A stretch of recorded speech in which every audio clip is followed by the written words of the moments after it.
A world powered by the blockchain is being formed right in front of our eyes. Experts are calling it the Internet 3.0, the next digital revolution. It's leaving many investors and even institutions looking for a path to take an early position in this massive opportunity. Bitcoin, Ethereum, Ripple, Dash, it's all speculation at this point. But what is certain is that the most profitable businesses for cryptocurrency and the blockchain is in the actual creation of these coins. This is why some of the top early adopters of Bitcoin, blockchain miners, fund managers, and even billionaires have come together to create a new vehicle to invest in the blockchain core itself. Get immediate access to this new company by going to crushthestreet.com/Bitcoin. Hello everyone and welcome into crushthestreet.com. I got a returning guest today, Crypt0, Omar of the very hot YouTube channel. Hey man, how's it going? I'm super excited to have myself on your channel again and to talk to you. Hey man, well you were a great guest last time. The audience absolutely loved you, and I thoroughly enjoyed our call last time. In fact, you talked about Moore's Law last time in our interview, and I brought that up numerous times and follow-up interviews that I've had with other people, just talking about blockchain and where it's going and the advancements that we're going to have in society, and that Moore's Law lives on through cryptocurrency. So things are moving fast, man. How are you doing? I'm doing great, like I said, and I watch almost every single interview that you have on, and I've heard you speak about that. And it's interesting when you look at Moore's Law, because some do speculate that we were reaching the end of that Moore's Law life cycle, where you have these chips getting smaller and smaller till they reach the size of about 14 nanometers. And it's supposed to be every year and a half, you have the price for technology for chips getting cut in half, and you have the efficiency and the speed and performance doubling. However, we've seen that Silicon Valley has had to slow down since that was created by Gordon Moore, who used to work at Intel. Just recently, they've had to slow down a bit. So now the timeline's more like 2 years, and it keeps growing. So it means that the singularity, where chips are everywhere, embedded in them, we can augment our bodies, possibly live forever, or harness the power of global computing in order to solve issues we've never had before, medical issues, and really push humanity forward. That might be a little bit further ahead. Now, you're absolutely right when you're talking about cryptocurrency. And that being able to help with Moore's Law and keeping us on track. Just yesterday, for example, we heard from Golem Project, which is a project that's being built on the Ethereum network. Maybe your viewers, for those of you who do not understand Ethereum and how it kind of works, so Bitcoin allows you to move very simple code that allows you to transfer value, really. This address just lost this value that is sent to this address, and now you update that on the global ledger that we all have consensus on. Now imagine being able to not just move code that allows us to move value, but move data as well, and build Turing complete code that can't be shut down. And you have this project, for example, being built called the Golem project. They have this token called the Golem network token that allows you to access this project. So they've been in research and development for quite some time in order to get the 4 major releases of their platform, which is going to allow us to, using the Ethereum network and decentralization, pool our computing resources together. And I can, for example, have my computer on and sell my extra CPU time when I'm not using my computer and get rewarded in this Golem network token. And you have users on the other side who want to take advantage of this computing power and the lower costs that you would have on the Golem network token, most likely, versus centralized options that exist right now, have things done faster, cheaper, much cheaper actually in some senses. And you can do such things as animating the next Pixar film. You can do such things as rendering a Blender, which is the first major application. You can use Blender to get a really nice intro animation for your channels, for example. And so they just announced that they finished research and development yesterday, and they put up some slides from when they announced this at their conference and their presentation. And one of the things they talked about was Moore's Law being dead, and then under that they had a bullet point where they said it will live on through decentralization, because now we have that ability to pool our computing power using something like the Ethereum network. And they got it from you. Working on this. They got it from you. Sorry? They got it from you. Who did? The Gollum people. Oh, yeah, right. No, I've been following them. As you know, I have a news channel, so what I do is I follow what's going on. I try to keep things honest. It's a space where a lot of people are pumping and dumping, getting money to talk about a certain project. So I've found that my 3 golden words are honest cryptocurrency information. That's what I stick to. And so I'm behind the curve. I just saw what they're doing, and I've been applauding them for over a year on their successes. That is awesome, man. Well, hey, good for you, and you're making waves in the cryptocurrency arena. So that's awesome. So hey, lots going on with Bitcoin right now. A lot of volatility. We're in the $3,000 range once again, and a lot of FUD, a lot of fear. China, Jamie Dimon says that hey, Bitcoin is fraud. It's a scam. What's going on here? Is it reasonable that we're in the exhale, inhale nature of any market? What goes up, corrects, keeps going up. What are your thoughts on this? I think you're absolutely right. We've had a massive run up since just last year around October. And you've heard yourself, I believe it was on your channel, where they talked about how September, October can generally be the worst months for most traditional markets. So it could be that it's just following that pattern. If you look at the Ethereum long-term trend, for example, or even Bitcoin, the bullish line on the bottom has not been broken support. So we're still on a positive uptrend, but there are natural corrections that occur. You have a lot of margin long positions opening up that need to close. You have short positions that are massive in often cases that are opened up in times when the market's headed down so that they can profit. And then right now, when we see possibly a bottom or a rebound, because we're sitting around 3,600, we're down. We were down on Bitcoin about 8% earlier, and the whole market it's just been a red day, which to me looked like a great opportunity to buy, because generally you do not want to do what the herd does. And we have a free market for the most sense when it comes to cryptocurrency, like you don't see in traditional financial markets. And so I think that this is a good buying opportunity, generally buying the dip. But it's great to have these corrections. It means that the balance is coming back to the market. Shorts are going to have to close that have been opening up that could have pushed the price even lower in order to close in the green. So right now the shorts are getting antsy. When the price is high, the longs are getting antsy and they have to close off. So what you could see is that a lot of shorts begin to cascade up, and the price for Bitcoin could very well climb back up to 4,000 tomorrow. It could continue lower. But it just seems like we're at a point where there's a lot of uncertainty in the markets due to whether China is going to officially ban Bitcoin or not. So we're waiting for tomorrow, many are saying, before we get the final word on what China is going to do. Some are anticipating tomorrow China is going to announce a big ban.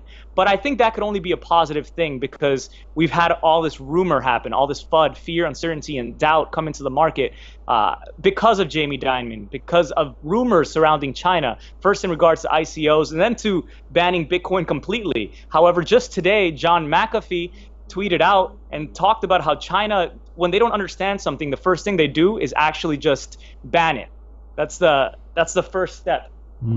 And afterwards, they create the framework for regulation in order to bring it back in. So it could be a temporary ban, but I don't think things can get much worse as far as sentiment. But as long as we have good, smart minds, not necessarily myself, but I listen to a lot of people who wish, for example, that they had people around before them to tell them to hold. For example, the creator of Shapeshift.io, he had around $11 million in 2010 after creating one of the first Bitcoin gambling companies. His name is Eric Voorhees, and he's heavily involved in the Bitcoin scene. After having about $11 million, that would be worth about $500 million or $500 million in today's price for Bitcoin. So do you think that he held on to that into that money? Unlikely. He probably sold because he wanted to lock in some profits. He wasn't sure about Bitcoin. It was still kind of early, even though you had some early pioneers. They didn't have people before them to tell them hold on. So now we do.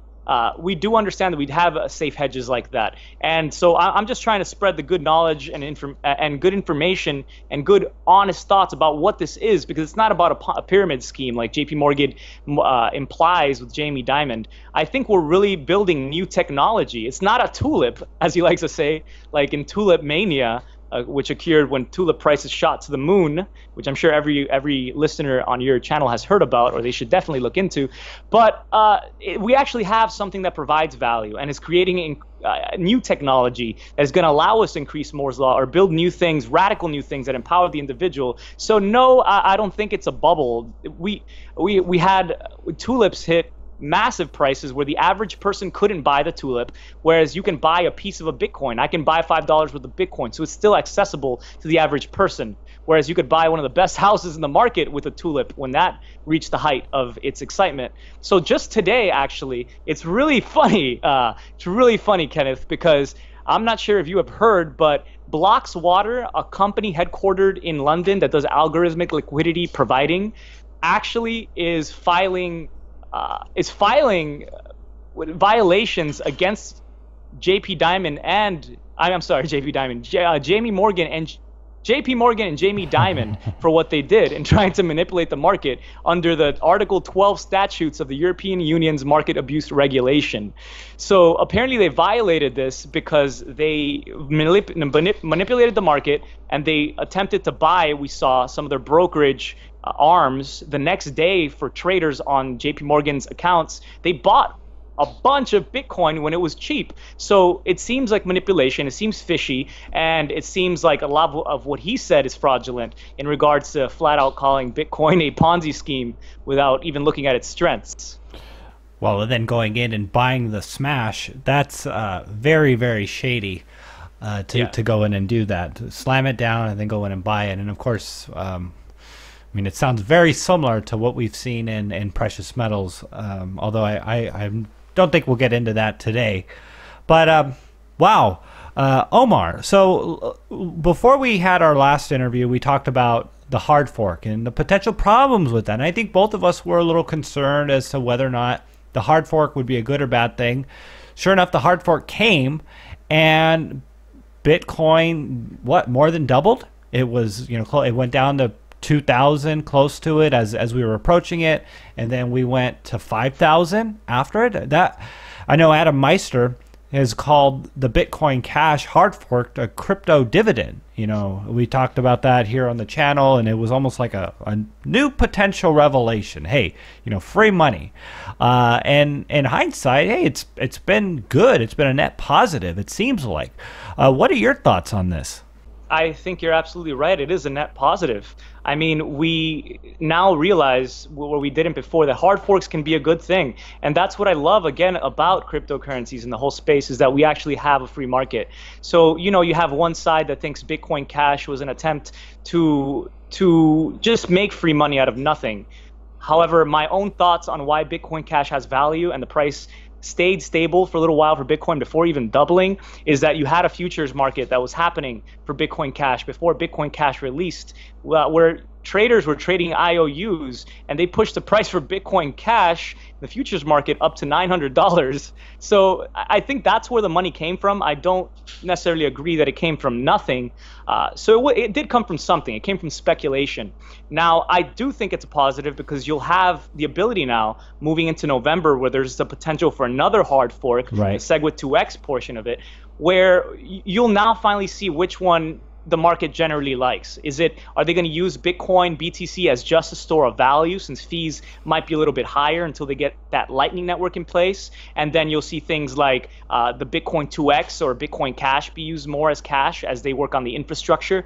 I don't know, but I do know that it's a positive whenever there is a hard fork, and that is in regards to Ethereum. It's in regards to Bitcoin. When you see a hard fork happen, it really comes from someone's passion and saying this is a valid hard fork, that is. Not just there are scam grabs, but there are really visionary people out there who do think that this is the way things should go, and they put their money or their mining power where their mouth is. And now we get that opportunity to see it. And generally, the users don't have to worry about all the technicalities of it. If you just hold in the long term, just like Adam Meister says, don't sell before 2020, you are going to be so happy. 2020, you're going to get a halvening for both Bitcoin Cash and Bitcoin, possibly this Bitcoin 1 or Bitcoin 2x, whatever it's going to be called, and you're going to win out. So time is on your side, as my friend says. Just like with Eric Voorhees' case, nobody who has invested in Bitcoin has ever lost money if they held it. as far back as you go, except for most recently, I suppose, if you got in late. But those who sell are the ones who are most disappointed. It's not realized losses until you sell.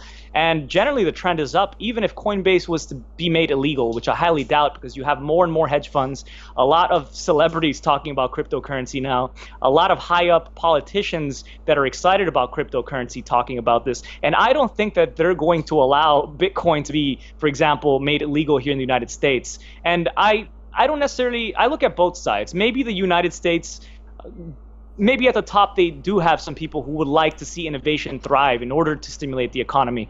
And so why would you stifle the fastest growing industry in the world right now and put yourself behind places like Russia or even Australia, who have broadened laws to make things easier? I don't think the U.S. is going to want to risk that. And so I think JP Morgan's statements don't have much validity for that reason.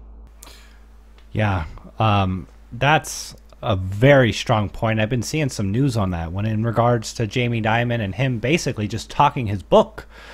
Omar, I haven't really covered Ripple a lot on Crush the Street, and I'm very interested in getting your thoughts on this, because Ripple is one of those things that is all about the banks. It's for the banks, and it's the very antithesis of what cryptocurrency started out as, what Bitcoin started out as something that is supposed to usurp the banking system. So what are your thoughts on Ripple? Are you bullish on it despite what it's doing to help banks? And what are some of the criticisms, or are you skeptical about Ripple?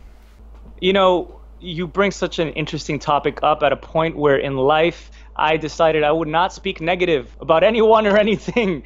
But Ripple is one of those things that, for me, to be honest, to be perfectly honest to your audience, it's exactly what you said. It's something in the interest of the banks and not the average person. And for those who don't know what Ripple is meant to replace a SWIFT system between banks. So banks, when they transfer money to other banks, use the SWIFT messaging system to transfer value. So Ripple hopes to use these trust lines in order to have trust lines between the banks and have it happen much quicker, these transfers of values, and on a blockchain. However, what is upsetting to me about Ripple is that it is centralized in supply. The supply is released by a centralized party, which is the antithesis of the decentralized movement. So for that very reason, I've never bought Ripple. I do not hold Ripple, and I don't advocate buying Ripple, but I do follow the news that Ripple puts out there. And I'm not saying that I'm not saying that I'm not bullish on Ripple. It could be a great investment. It has made a lot of people a lot of money. For example, when it went up to 32 cents. I just met a gentleman yesterday who bought in when Ripple was 2 cents. So it's made people a lot of money. So I never give investment advice, but from a moral standard, it doesn't align with what I would like to see in the world and value that way. And what really upset me was, I don't know if you heard about this, Kenneth, was they get, I believe, a certain number. They use a certain number of Ripple in order to fund development of Ripple every single month. And they take that out of their supply that they have. And there's some supply out there in the markets, but mostly it's the headquarters Ripple that keeps the supply. So one day what pushed the price all the way up to 32 cents from the lows was that they said they would only be allowing themselves access to $300 million worth of Ripple, or 300 million tokens of Ripple a month. And what's interesting about that is that it pushed the price up because people were more confident. They're saying, oh, this company isn't trying to just use all of what they have immediately and flood the markets. Therefore, they are limiting themselves, and that should be great for investors. However, news came out that they were only using about maximum $80 million or $80,000 a month, or I'm sorry, 80 million tokens a month in order to fund development. So to jump from 80 million to 300 million, they weren't using that money at all. That's a difference of about $220 million that, in my opinion, looked like a PR move to make themselves look good, which they did, and push the price of their token way up. So to me, that was manipulation within the cryptocurrency world, and that frustrated me to see a company, anyone do that. So for me, that was another reason I I didn't want to invest in Ripple because of the way that they ran marketing, and it was manipulatory to me. However, it could be very bullish. We've been hitting kind of a flat point with Ripple, and that's XRP ticker symbol, and it could be great, but it is in favor of the banks. And in the world, in the future, I would like to see banks be in every individual's pockets. I would like to see decentralized smart contract platforms built that rely on the trust of mathematics that are verifiable and provable in the code versus trusting a company with the supply. You know what I mean? Absolutely. And forgive me if I go and I steal some of your lines for future questions when I talk to people. I've stolen lines myself. We all do that. That's how we learn, man. We're human. The banks in everyone's pocket, in their phones. I mean, what a great thing. That is so cool, Omar. So ICOs, I think we talked about that in our last call as well. And man, we are just seeing some crazy amounts of money raising going on, and it's pretty cool. But at the same time, I think it's also part of the euphoria that we're seeing right now. Maybe these companies wouldn't have been able to raise so much money had it not been for the euphoria that's going on in cryptocurrency. Filecoin, $250 million and counting. Tezos, $232 million. EOS, $183 million. I mean, these are just, these are happening right now. And raising tons and tons of money. And I guess, what do you think about all of this? How long do you think this is going to last? Is it fair to say that this ICO craze might end in the short term, despite the infancy of cryptocurrency in general? That's a great question, Kenneth. And I can't tell you, obviously, I can't see into the future, but it's more than likely the fact that we're actually just beginning the ICO movement.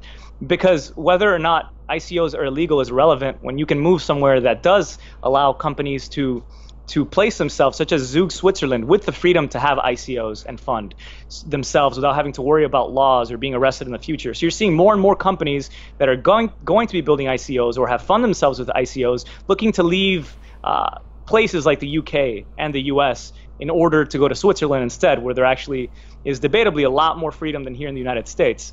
And so it actually could be the case you'll see a lot more ICOs come out. Now, I think the ICO movement has slowed down. You're seeing a lot less money being asked for recent ICOs. You're seeing that some ICOs are not being funded. That's the smaller ICOs. So I think that we're moving to a place where the market is beginning to understand that we've had a lot of promises. We've had a lot of respectable teams that have yet to put out a promise just yet. For example, the first ICO I got into was called Digix, and that came out in March of last year, 2016, and they are a gold-backed cryptocurrency. However, what they sold was this Digix DAO, or shares of the company itself, whereby it was a distributed company. They have vaults in Singapore that hold gold, and each time you trade this gold, it is traded on a token called DGX. So when we look at gold, we know that it can be difficult to move around, right? Especially silver, since it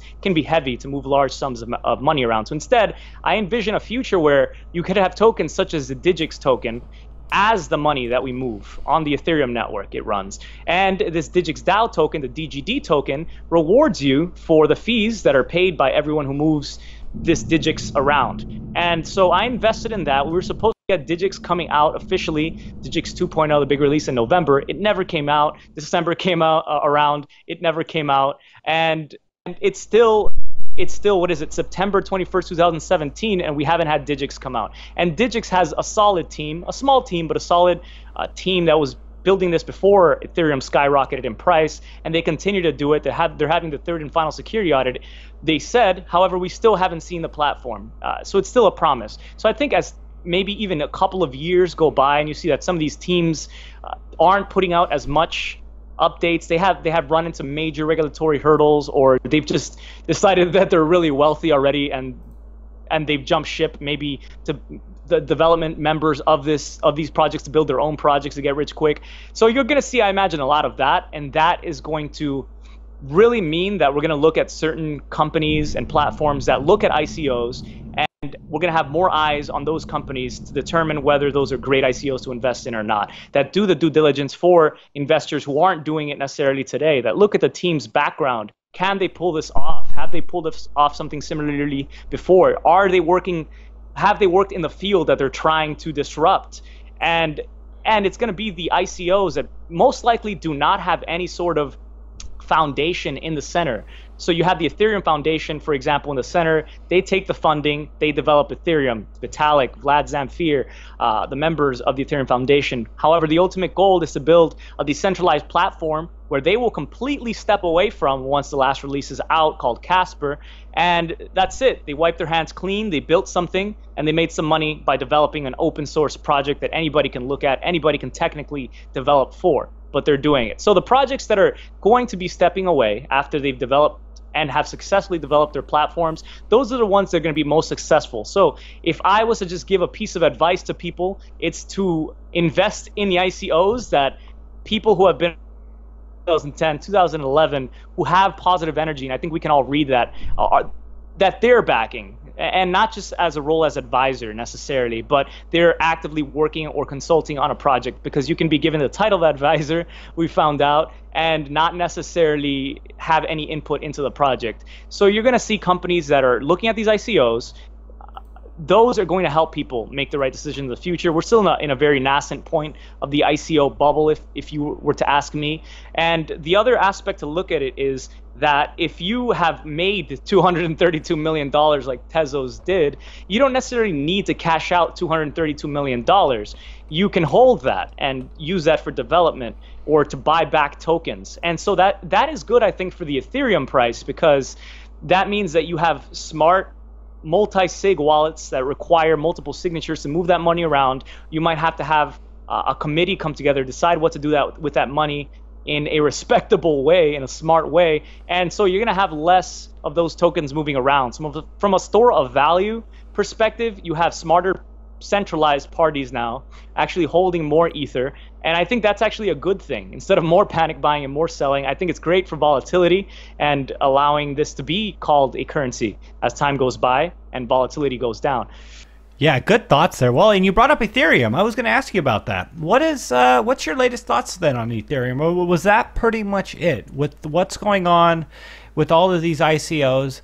Are you still, where are you with Ethereum at the moment? And, Bitcoin as well. I mean, there's a lot of talk about Bitcoin implementing many things that will give Ethereum some competition in what Ethereum is doing well with these smart contracts and, obviously scaling and all the things that Bitcoin can do, if it implements some things that really make it that much more efficient. So where are you with that? And I'd love to just get your closing thoughts there. Absolutely. Thanks for asking. I'll tell you exactly what I feel from a personal note and my own experience could happen, which is there's this flippening talk, which is the flippening being when the Ethereum market cap passes the Bitcoin market cap.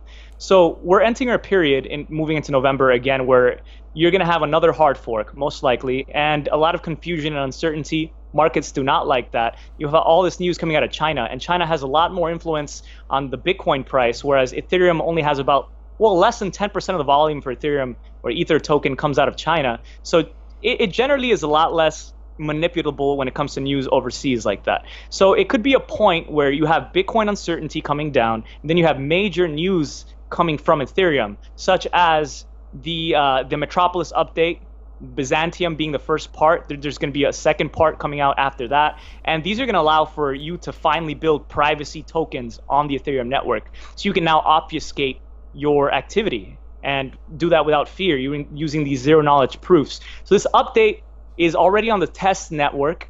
It's going to be about 3 weeks is the speculation before they run it enough on the clone of the Ethereum network where the developers test things out. They run it there for a while, see if there are any issues. But as far as I have seen, everything is going very, very smoothly.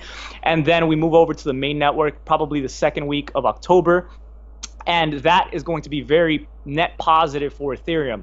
You're going to have less fees paid on the Ethereum network. You're going to have less of a supply on the Ethereum network, moving the inflation rate from 5 Ether every single block down to 3 Ether every single block, so that should be positive. And they're also going to bring down the difficulty and the time between blocks, where you've seen blocks hit as high as 24 seconds for Ethereum as of late. I'm not going to get into why right now, just to simplify things. You can look that up, the technical reasons why. However, we're seeing now that Ethereum is going to be brought down to 12-second blocks. So you're going to see that when ICOs that are huge occur, you're going to see a lot of congestion on the Ethereum network because it can only do about 12 transactions per second. And Bitcoin on average does about 3 transactions per second, so nowhere near where Visa is at. So what you're going to see is that Metropolis is going to bring a lot of excitement. It's going to allow developers to build the things they're excited about in a much cheaper way because of the technical upgrades that are coming. So this is mainly an update that is touted for developers. But developers, like Microsoft said in that conference, developers, they're really what build the fundamentals of Ethereum and why it's not just a scam or a Ponzi scheme, because they're building the latest technology.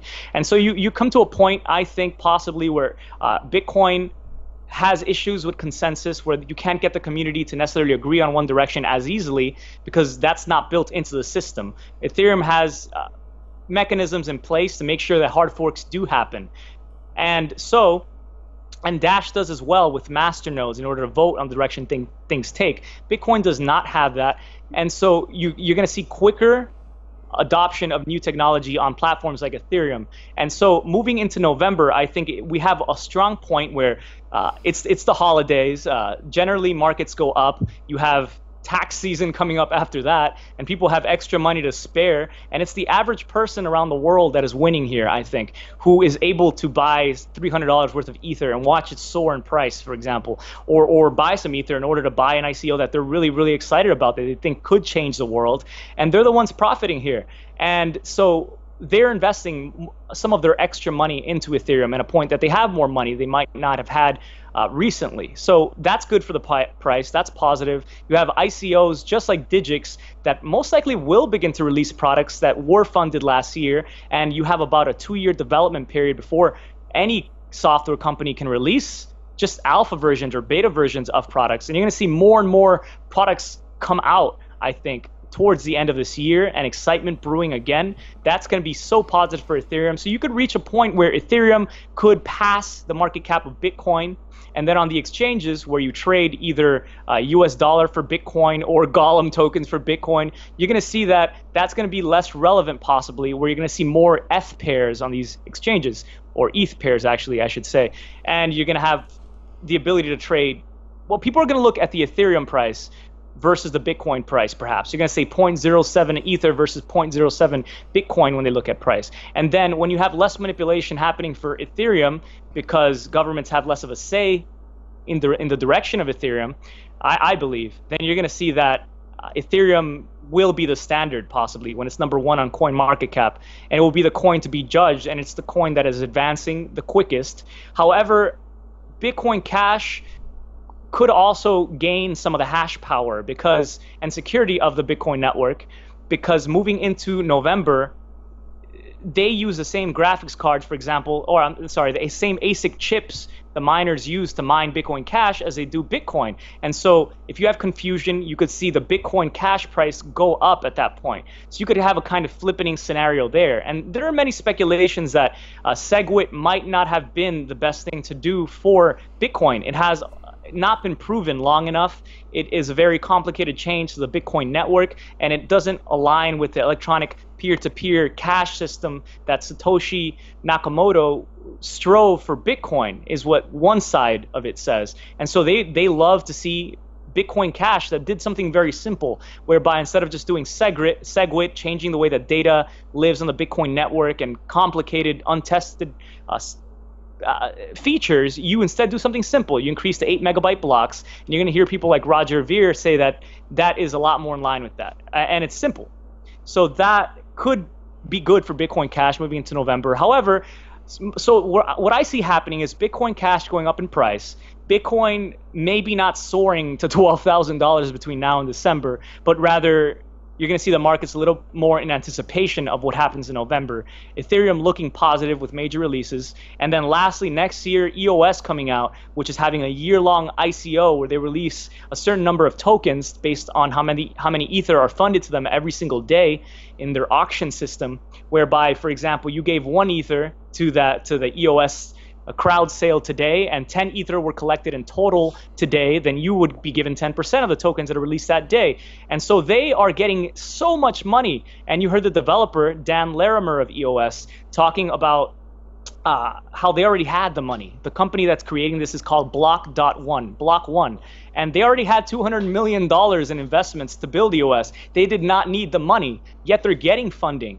And they're getting a lot of excitement because they're making smart contracts easy to build. Dan Larimer, the lead developer behind it, already built BitShares, which is built on probably the best cryptocurrency, the fastest blockchains that exist right now with the smallest fees, hands down. So you have that graphene technology that was built by Dan Larimer. You have Steemit.com, where you have a revolution in social media where users are being paid in cryptocurrency for posting content or curating content that they deem is great for the community. And so you don't have middlemen in the center like Facebook taking our information to sell. So I think as we move away from breaches, we just heard that the SEC just announced today that they were hacked and they let go of user information. And that's here, the Securities Exchange Commission in the United States. That's huge. Equifax last week. So you're going to hear more about this, and then you're going to find that centralized parties are going to be less relevant for this very reason. Whereas, again, having a bank in your pocket, or really the control of your own identity in your pocket, who you choose to share your information with, is going to continue to be the most important thing. And next year, EOS, I think, is going to be a very serious rival to Ethereum. I don't think enough people are giving it eyes, but looking at what Dan Larimer has already built leads me to have more trust in him than a lot of these projects. And I respect EOS when you have people like Brock Pierce, who's recommending Ethereum here at 25 cents in Hollywood, in Beverly Hills. And he was recommending Bitcoin, I believe, at $3. So he's invested in Block One and EOS. And if you asked him, and not just to take it from me, but if you asked him, what are the coins you should be looking at, which somebody asked him in person at an event I attended here, he said, I don't recommend I don't recommend any investment advice, but I do recommend you take a look at Bitcoin, Ethereum, and EOS. So those are going to, I think, be the major players next year, and I wouldn't overlook EOS at all at this point. Wow. Well, you heard it here at Crush the Street from Crypt0. Omar, pretty exciting stuff here, man. I listened to Vitalik earlier this week, and he was talking about how he thinks Ethereum can do what Visa and is doing and more in what, 2 years? A little over 2 years, and that's a pretty big statement that he made. And the innovation here is absolutely huge. It's the balance of scalability and doing what it does, doing what it's supposed to do, right? And that's pretty cool. So, yeah, any just final closing thoughts here before we close out this interview? My final thought is thank you so much for having me on, Kenneth. It's always a real treat to listen to you. You're one of the good lights out here, not just on YouTube, but I think in the world, talking about really in a logical, rational way why the old system is dated. And now it's exciting to watch, since I've been watching you for a very long time and a bunch of other channels that have been talking about gold, silver, traditional fiat system coming down, and to watch you be one of the first to realize the potential of cryptocurrency and have people like myself on. So thanks a lot for that and for the spotlight. And I do want to say that you're right. I watched the whole Vitalik on TechCrunch Disrupt San Francisco 2017, and he said he anticipates a prototype for scalability to the Visa level of transactions within 2 years. So that's going to be, it looks like, for early investors and adopters, but he speculated that it's going to hit the mainstream, this kind of technology, within the next 4 years, and the world will be changed by blockchain within the next decade. So it's kind of a long-term hold. That's why day-to-day bloodbaths or excitement and exuberance means less and less to me as I get more excited about the fundamentals that, like you said, Vitalik, are building. Wow. So thank you again. Thank you so much, Kenneth, for having me, and I look forward to the next time. Yeah, thanks, Omar. Yeah, so much to think about. I mean, I'm just sitting here, overwhelmed, just thinking about what all is changing in cryptocurrency and what all is happening in the world. And you know what? It's a good time to be paying attention, listening, and not get left behind, because things are changing really fast, and you don't want to be left behind with all that's going on. So a great update today. Appreciate you coming on. Thank you. Take care. Have a great day, man.